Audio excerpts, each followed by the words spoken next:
న్యాయస్థానంలో ఖచ్చితమైన శిక్షలు పడతాయి. మనతో పాటు జగదీష్ గారు పొలిటికల్ అనలిస్ట్, వారు కూడా జాయిన్ అయ్యారు, సీనియర్ న్యాయవాది. సో నాకు సాంకేతికంగా న్యాయపరంగా కొన్ని సందేహాలు ఉన్నాయి సార్. తిరుమలలో మీరు హిందూ ధర్మాన్ని పాటించిన వాళ్ళకి విఆర్ఎస్ ఇచ్చి పంపించేస్తూ ఉన్నారు, లేదా శాఖాపరంగా ఎక్కడైనా ఖాళీలు ఉంటే ఏ సోషల్ వెల్ఫేర్ జనరల్గా ఆ సెక్షన్స్కి చెందిన వాళ్ళు ఉంటే వాళ్ళని అటు షిఫ్ట్ చేస్తాం. ధర్మం మీద నమ్మకం లేకుండా, వెంకన్న మీద నమ్మకం లేకుండా అక్కడ వచ్చి అరాచకం చేస్తే సహించేది లేదు.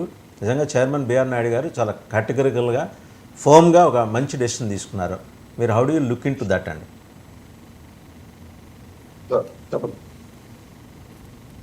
జగదీష్ గారు చెప్పండి. మీ ప్రశ్న అడిగాను, వినిపించిందా మిమ్మల్ని? మీకు వినిపించింది. అంటే మీరు అన్నది వీళ్ళని విఆర్ఎస్ ఇచ్చి కానీ లేదా ప్రభుత్వానికి రేపు వాళ్ళు కోర్టుకు వెళ్తారండి. రేపు వాళ్ళు కోర్టుకు వెళ్తారు. నేను జోసెఫ్ కాదు, నేను చర్చికి వెళ్ళట్లేదు, నా పేరు జంగమయ్య, వీళ్ళంతా తప్పుడు ప్రచారం చేస్తున్నారని ఎలా ఫేస్ చేస్తుంది టీటీడీ? మీకు ఇక్కడ బిఆర్ నాయుడు గారు చైర్మన్ అవడానికి, ఆయన చైర్మన్ చేయక ముందునప్పటి నుంచి టీటీడీలో ఒక ఎక్సర్సైజ్ జరుగుతుందండి. అంటే ఈ కూటమి ప్రభుత్వంలో ఒక ఎక్సర్సైజ్ జరుగుతుంది. గత ప్రభుత్వంలో ఏమేమి జరిగాయి, ఎవరెవరు అన్ని మతస్థులు ఉన్నారు, దానికి కావాల్సిన డాక్యుమెంట్స్, దానికి కావాల్సిన విజువల్ ప్రూఫ్స్ ఇవన్నీ కూడా కలెక్ట్ చేశారు. ఇక్కడ వీళ్ళని ఆలోచనలు ఎక్కడ ఇంటికి పంపించేస్తాం, లేకపోతే మీ ఉద్యోగాలు పీకేస్తా ఉండడం లేదు.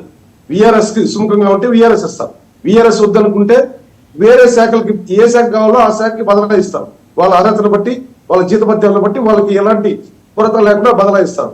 అది దానికి కూడా సుముఖత వ్యక్తం చేయకపోతే వాళ్ళతో చర్చించి వాళ్ళకి ఏం కావాలో. అయితే తిరుపతి దేవస్థానంలో అన్ని మతస్థులు ఉండడానికి వీలు లేదు. ఇది ఖచ్చితంగా అటానమస్ బాడీ, దానికి స్వయం ప్రతిపత్తి కూడా ఉంది. అది సెమీ గవర్నమెంట్ అయినప్పటికీ దానికి ఉన్నటువంటి నియమ నిబంధనలు ఆల్రెడీ పొందుపరిచి ఉన్నాయి. కాబట్టి సెమీ కాదు, quasi government, not semi, quasi government exactly. కాబట్టి వాళ్ళ నియమ నిబంధనల ప్రకారమే వీళ్ళని వేరే వాటికి బదలాయిస్తారు.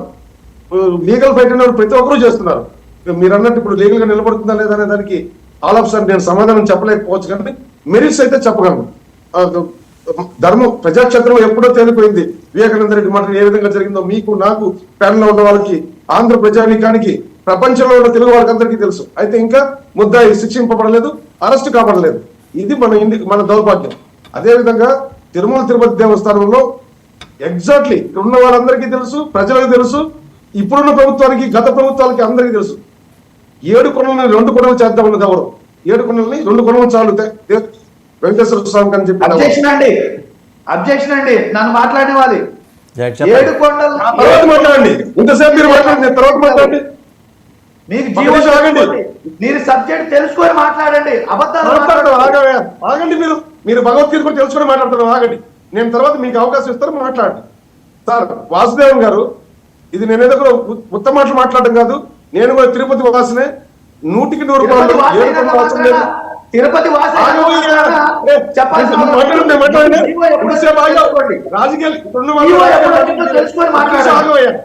ఆగండి రెడ్డి గారు, ఆగండి.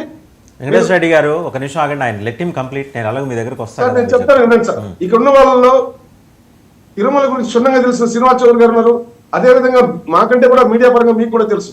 తిరుమల క్షేత్రాన్ని ఎవరైతే భ్రష్టు పట్టించారో గత ప్రభుత్వం అంతకుముందు ప్రభుత్వం, రాజశేఖర రెడ్డి దగ్గర నుంచి కూడా, కరుణాకర్ రెడ్డి 100కి 100 రూపాయలు హిందూ అయితే కూడా అతని అల్లుడు క్రిస్టియన్. నేను అలా అని చెప్పి అతను హిందూ కాదని నేను అనడం లేదు, కానీ మీకు చిన్న ఇంటరప్షన్ అండి. జగదీష్ గారు పుట్టా సుధాకర్ యాదవ్ గారి ఇంట్లో కూడా క్రైస్తవం పాటిస్తారు. మరి అప్పుడు మీరు క్వశ్చన్ చేశారా గవర్నమెంట్? నేను కాదనడం లేదు, నాస్తికుడు అంటాను. అది దాన్ని చెప్తూ కూడా ఇది కూడా చెప్తున్నాను.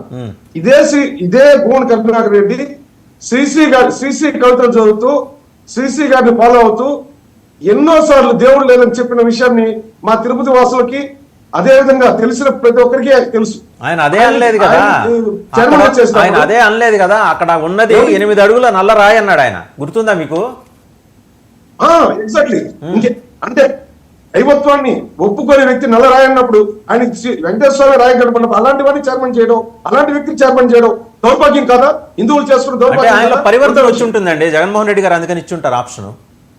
పరివర్తన రాకూడదా, నాస్తికుడు ఆస్తికుడు కాకూడదా అని వాళ్ళు అడుగుతున్నారు. ఓకే, ఎగ్జాక్ట్లీ మీ మాట నేను ఏకీభవిస్తున్నాను. నాస్తికుడు ఆస్తికుడు అయిన తర్వాతే కలియుగ వైకుంఠంలో అడుగు పెట్టాలి. కడిగి వైకుంఠంలో ఆ ఫామ్ పెట్టి సంతకం కూడా పెట్టాలి, నేను ధర్మాన్ని నమ్ముతున్నాను. అలాంటి వాళ్ళని దర్శనానికి అనుమతిస్తాం. అలాంటిది ఇతను చైర్మన్ చేయడం ఎంత దౌర్భాగ్యం అండి.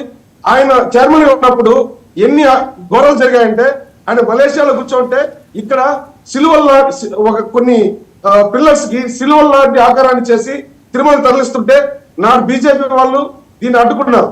ఇది మన రవికిరణ్ గారికి తెలిసి ఉండొచ్చు, ఆయన గతంలో కూడా బీజేపీ కాబట్టి తెలిసి ఉండొచ్చు. ఇలాంటివి ఎన్నో అకృత్యాలు జరిగాయి.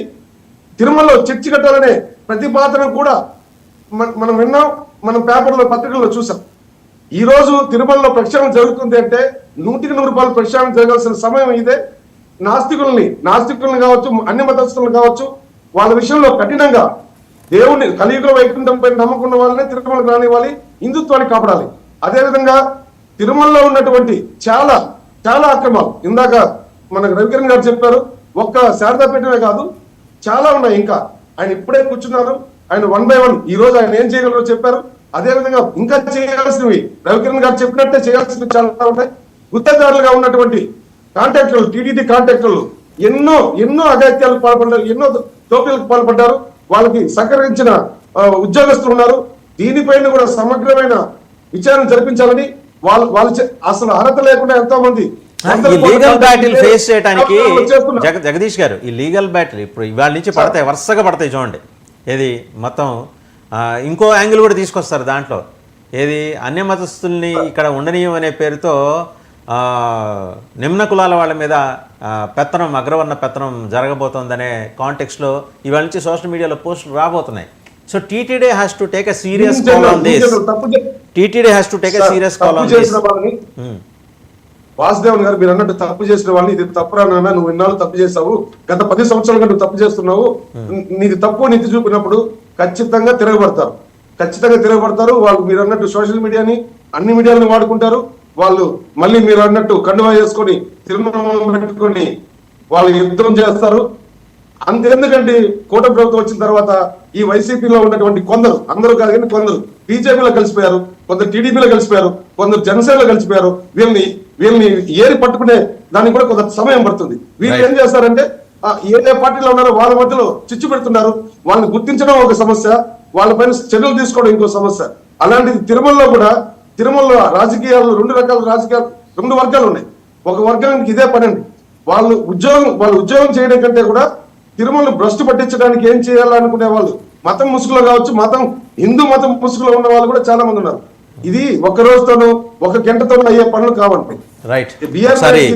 శ్రీనివాస్ చౌదరి గారి దగ్గర, శ్రీనివాస్ చౌదరి గారు, 2 కీలకమైన అంశాలు తెర మీదకి వస్తున్నాయండి. ఒకటి, ఆ స్థలాల రద్దు విషయంలో ఆ ఫెసిలిటీ, ఆ సౌకర్యం అంట నేను, ఆ సౌకర్యం శారదాపీఠానికే వర్తిస్తుందా, అందరికీ వర్తిస్తుందా? రెండోది, పారిశుద్ధ్య కాంట్రాక్టులు మన పాత కాపులకే అప్పచెబుతారా, మనం పరిపాలించినప్పుడు ఉన్న వాళ్ళకే అప్పచెబుతారా? తమిళనాడులో వారి ప్రభ విపరీతంగా వెలిగిపోతుంది. వారి రీఎంట్రీ దాదాపు 300 కోట్ల రూపాయలు శానిటేషన్కి పరాణం బడ్జెట్. మీకు తెలుసు బడ్జెట్, నాకన్నా క్షుణ్ణంగా చదివినవారు మీకు తెలుసు.